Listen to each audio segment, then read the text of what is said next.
porque el credo apostólico, como vamos a ver en este momento, era en cierto modo como un examen antes del sacramento del bautismo, según vamos a ver. Ahora, el credo, ¿por qué se llama credo apostólico? Bueno, realmente los apóstoles tal vez nunca se enteraron de que eso se escribió. Así que no se llama credo apostólico porque lo escribieron los apóstoles. Ahora, ¿por qué se llama así? Porque el credo resume las doctrinas de los apóstoles. Todo lo que los apóstoles predicaron, enseñaron, creyeron, está resumido ahí. Por eso se llama un credo apostólico. ¿Por qué surge el credo apostólico? Y primero, porque el credo, en algún momento, cuando la iglesia comenzó a sistematizarse, comenzaron las herejías, o sea, las cosas en contra de lo que había enseñado el Señor Jesucristo y de lo que habían enseñado los apóstoles. Y como la iglesia necesitaba cuidarse de las herejías y de las falsas doctrinas, entonces la iglesia lo que dijo fue, en primer lugar, vamos a hacer un canon, vamos a hacer un conjunto, a buscar un conjunto de libros, vamos a recoger un conjunto de libros que son los que contienen los dichos y hechos de Jesús y las doctrinas de los apóstoles. Y así entonces como surge el Nuevo Testamento, que es lo que se llama el canon del Nuevo Testamento. En segundo lugar, el credo apostólico también fue una respuesta de la iglesia a las herejías. ¿Qué pasaba con el credo? Bueno, miren, que antes de bautizar a las personas, comenzaban preguntándole, ¿tú crees en Dios, Padre Todopoderoso, Creador del cielo y de la tierra? Y entonces el candidato, si creía eso, ¿verdad?, tenía que decir, sí creo. Luego, ¿tú crees en Jesucristo como su Hijo, Señor nuestro? Y todo eso que dice el credo. Y entonces había que decir, sí, yo creo. Luego, ¿tú crees en el Espíritu Santo? Y todo lo que se dice del Espíritu Santo. Y había que decir, sí, yo creo. ¿Tú crees en la Santa Iglesia? Sí, yo creo. ¿Tú crees en la resurrección del cuerpo? Sí, yo creo. ¿Tú crees en la vida eterna? Sí, yo creo. Si ustedes se fijan, eso es lo mismo que nosotros predicamos, ¿sí o no? Predicamos a Dios como creador, predicamos a Jesucristo como su Hijo, ¿sí o no? Predicamos que el Espíritu Santo está entre nosotros, ¿sí o no? Predicamos que un día habrá resurrección de los muertos y que estaremos con el Señor, ¿sí o no? Predicamos la iglesia en todas partes del mundo, y como la gente no sabía leer como el día de hoy, y aunque supiera leer, no todo el mundo tenía acceso a un texto escrito, pues la mejor manera de fijar en la mente de la gente las principales creencias del cristianismo era resumiéndola en fórmulas que de alguna manera podrían recordar y que le fuera fácil luego recitar. Así surge el credo apostólico. Ahora, vamos al contenido del credo. El credo refleja no solamente la creencia de la iglesia, sino refleja también en dónde estaban las mayores discusiones de la iglesia. Lo primero que hay en el credo, la primera parte que dice, creo en Dios Padre Todopoderoso, Creador del cielo y de la tierra. Del Padre eso es lo único que se dice, porque las discusiones nunca han estado en torno al Padre, o sí han estado, pero no tan profundas. ¿Por qué? Bueno, porque si ustedes se ponen a ver, en el judaísmo Dios es uno, ¿verdad que sí? En el Islam Dios es uno. En el cristianismo Dios es uno. Y entonces por esa razón las cuestiones acerca del Padre, de Dios, nunca han sido como así un asunto de mucha discusión. Nunca ha habido necesidad de discutir tanto eso. Sin embargo, con todo eso que se dice, lo poco que se dice ahí acerca del Padre, ustedes se fijan que es algo que tiene gran profundidad de la doctrina cristiana. Por ejemplo, mire, creo en Dios Padre. ¿Qué tipo de Dios dice ahí? Todopoderoso, o sea, el único Dios, el que todo lo puede. Y luego se habla ahí de lo principal que nosotros creemos de Dios. ¿Qué es lo primero que creemos de Dios?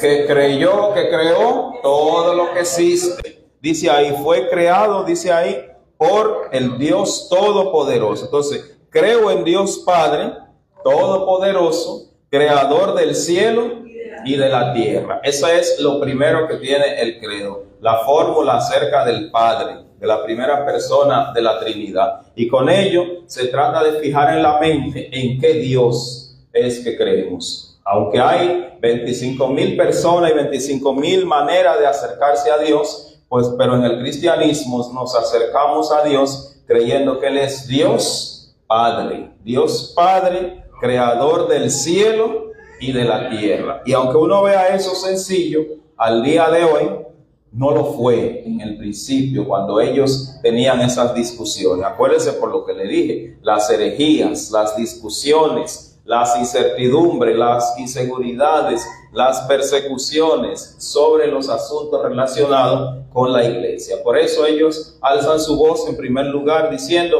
más allá de todo lo que existe, más allá de todo lo que se diga, más allá de toda teorización, yo creo en Dios Padre. Ahora miren, fíjense que empieza en primera persona, creo, porque en el cristianismo la fe, aunque se expresa en la colectividad, también la fe se vive en lo privado.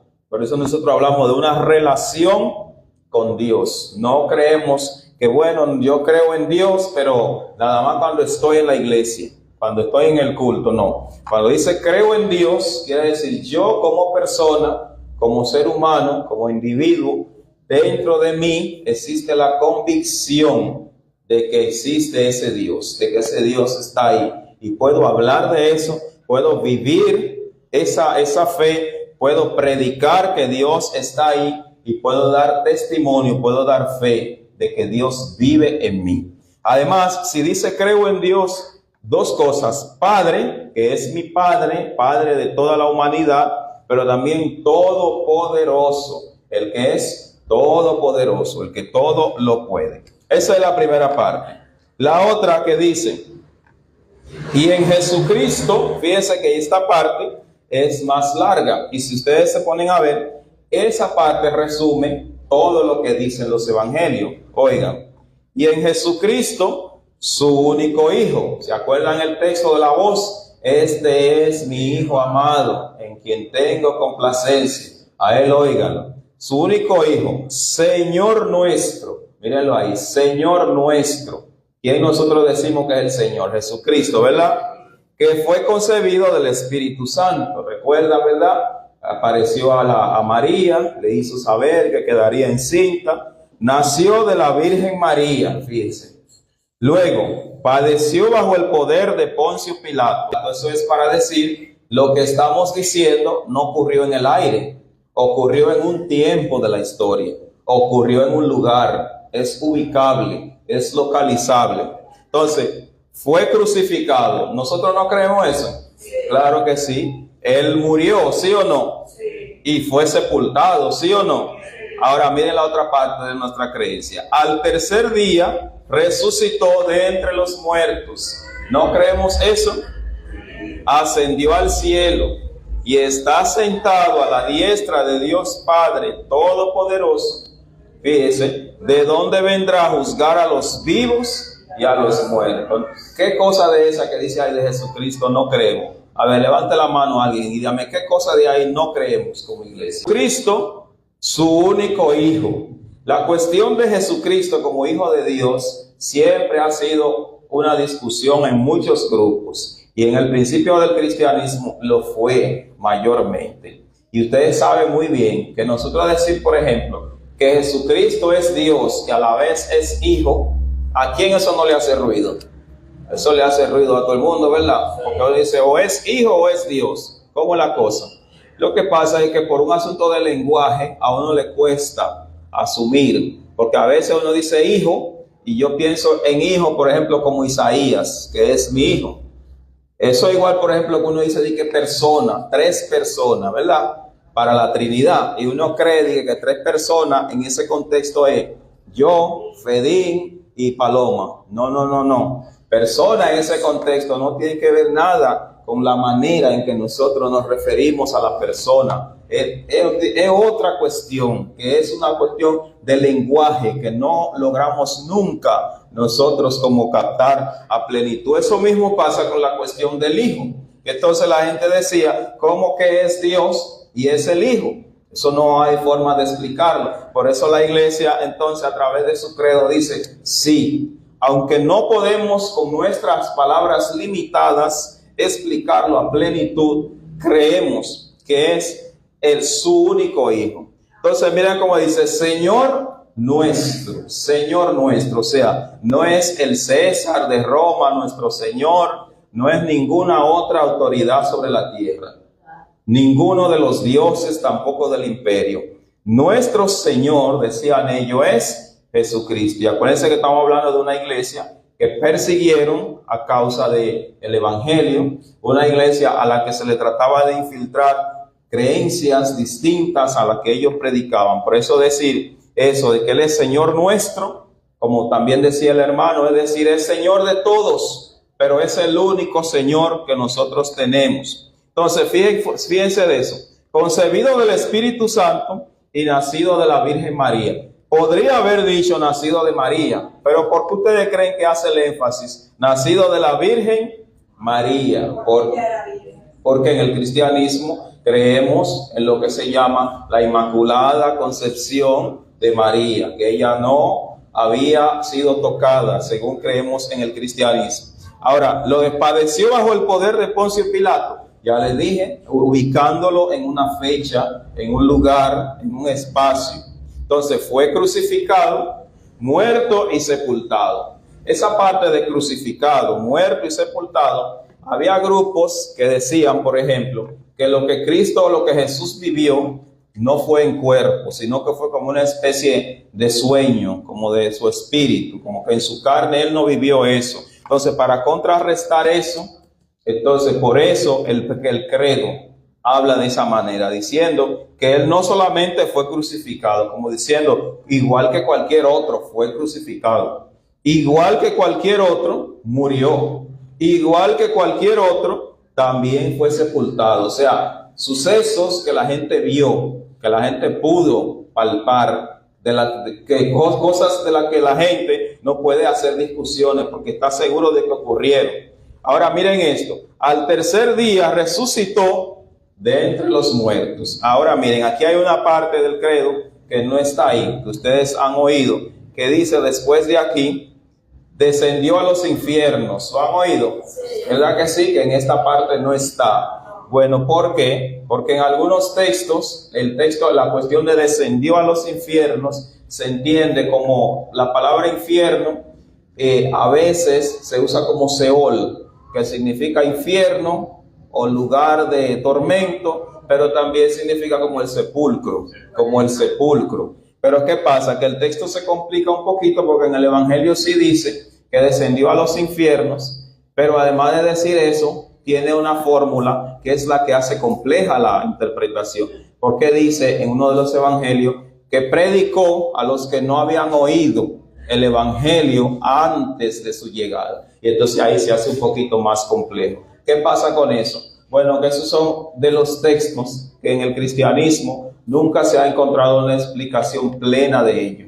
Entonces, ¿qué se hizo en ese caso en el credo? Que en algunas confesiones no aparece, pero la verdad es que en el credo que conocemos así como la versión más tal vez tradicional, hemos tenido siempre esa parte del credo. En los himnarios y en las traducciones posteriores, luego se ha ido quitando del texto. Entonces, miren, dice, resucitó de entre los muertos, ascendió al cielo y está sentado a la diestra de Dios Padre Todopoderoso. ¿No es verdad que nosotros creemos eso? De verdad nosotros lo decimos. Y eso de que vendrá a juzgar a los vivos y a los muertos, también nosotros lo predicamos. De manera que eso es parte, como le dije, esa es la segunda parte del credo. Y la segunda parte del credo lo que trata es de resumir lo que la iglesia cree acerca de la persona de Jesucristo, la segunda persona de la Trinidad. Sí, la tercera parte. Creo en el Espíritu Santo. Fíjese que del Espíritu Santo nada más se dice eso. No se dice más nada. ¿Por qué? Porque no había discusiones todavía. Más tarde hubo algunas discusiones sobre el Espíritu Santo, pero todavía no había discusiones sobre eso. Por eso sencillamente creo en el Espíritu Santo. No hay ahí detalles sobre ello. Pero también nosotros en el día de hoy creemos en el Espíritu Santo, ¿sí o no? Y nosotros en el día de hoy creemos que el Espíritu Santo está activo en la vida de la iglesia y que el Espíritu Santo es el que impulsa a la iglesia. Incluso en el Evangelio de Lucas se ve que dice que el Espíritu llevó a Jesús al desierto para ser tentado por el diablo. Y dice también que el Espíritu impulsó a Jesús a su ministerio. Y dice también que cuando él estuvo en el templo, él leyó donde decía: el Espíritu del Señor está sobre mí. Y cuando terminó de leer, dijo: eso se cumple hoy sobre mí. Y así sucesivamente. Con ello se evidencia cómo el Espíritu Santo es parte de la vida, o no una parte cualquiera, no, es una parte activa, fundamental de la vida de la iglesia.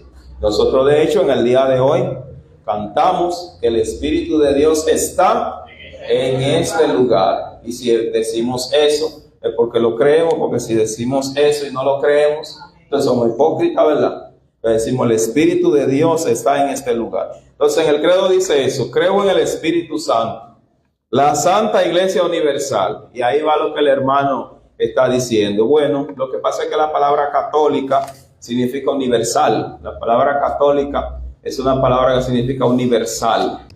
Ahora, cuando uno dice iglesia católica, uno piensa en la iglesia que es diferente a nosotros. Pero sucede que anteriormente nada más había una sola iglesia. Ustedes saben eso, ¿verdad? Que después de la Reforma protestante fue que vino la división de la iglesia.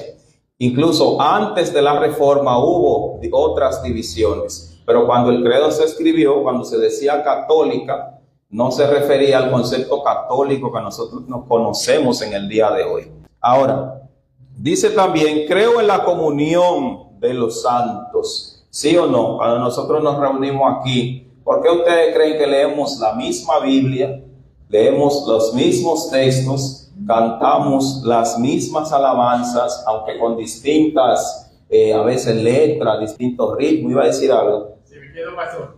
Ahí donde dice la comunión de los santos. Sí, a eso le estoy explicando. Cuando dice los santos, porque a veces uno piensa en los santos como la iconografía, como lo que está así. No, claro que no. Los santos, la Biblia, ¿a quién llama santo?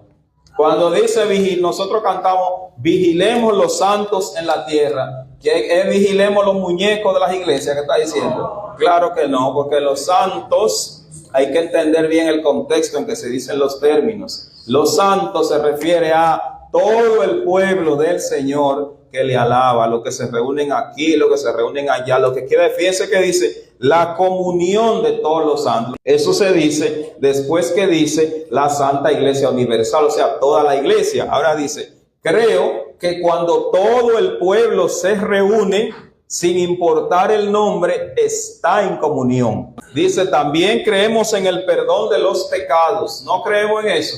Sí. Creemos eso, ¿verdad? La resurrección del cuerpo, ¿sí o no? Sí. Y además dice la vida perdurable, que en otras versiones dice la vida eterna. La vida eterna. Entonces, en síntesis, señores, el credo apostólico es un conjunto de fórmulas a través de las cuales se resume la fe de la iglesia, que en principio surgió, como les dije, para enfrentar las herejías, y en segundo lugar, para de esa manera hacer que un pueblo que no sabía leer y que aunque supiese no tenía acceso a textos como tenemos nosotros, pudiera memorizar y tener claro en su mente en cuáles cosas creía la iglesia. Y hasta el día de hoy, mis hermanos y hermanas, esas siguen siendo las creencias de la iglesia. Hasta el día de hoy nosotros seguimos creyendo que Dios es el creador y que es el todopoderoso y que Él es el creador del cielo y de la tierra. Y hasta el día de hoy creemos que Jesucristo es su Hijo, que Jesucristo es nuestro Señor, Y creemos que su concepción fue a través de María por el Espíritu Santo. Y tenemos registrado en el texto bíblico que eso ocurrió bajo el poder de Poncio Pilato. Y nosotros predicamos que él resucitó, además de que fue sepultado, crucificado, muerto, y creemos que subió al cielo, y creemos que permanece a la diestra de Dios, y que además vendrá por su pueblo. Creemos eso. Y creemos en el Espíritu Santo, ¿sí o no? Hasta el día de hoy creemos eso. Y creemos que la iglesia es una. Y creemos que cuando la iglesia se reúne, todo el pueblo está en comunión. Y creemos también que el Señor perdona nuestros pecados cuando lo confesamos y que lo hace a través de la sangre de Cristo. Y creemos que hay una resurrección que no sabemos cómo va a ser. Bueno, ni Pablo sabía. Cuando a Pablo empezaron a hacerle muchas preguntas, él le pasó como a nosotros, cuando sabemos que nos están preguntando cosas como por molestar. Pablo trató de explicar, y entonces le empezaron a decir, pero ¿y los que murieron en manos del imperio, que fueron quemados? ¿Y los que se comieron las bestias? ¿Y los que fueron destrozados? ¿Cómo va a pasar eso? Bueno, Pablo dice, bueno, miren señores, yo estoy igual que ustedes respecto a eso. Yo no sé. Ahora, yo sé una cosa, que eso ocurrirá mediante el poder del Señor. Eso dice el apóstol, y de esa manera él explica. Y si él, que era primero mucho más viejo que yo, y además de eso, que tuvo más tiempo en contacto con las cosas de Dios, si él, cuando le preguntaron eso, tuvo que reconocer que solamente podía eso ocurrir mediante el poder del Señor. Imagínense ustedes. Entonces nosotros creemos también que como cristianos hay una resurrección y creemos también en la vida eterna. Creemos eso y es parte fundamental de nuestras creencias, de nuestra fe, del conjunto de creencias de la iglesia cristiana alrededor del mundo. Claro, hay lugares en donde hay detallitos que se le van añadiendo, cuestiones que son propias del lugar, pero lo fundamental es lo que tenemos ahí, que no es más que un resumen de lo que tenemos en el texto bíblico.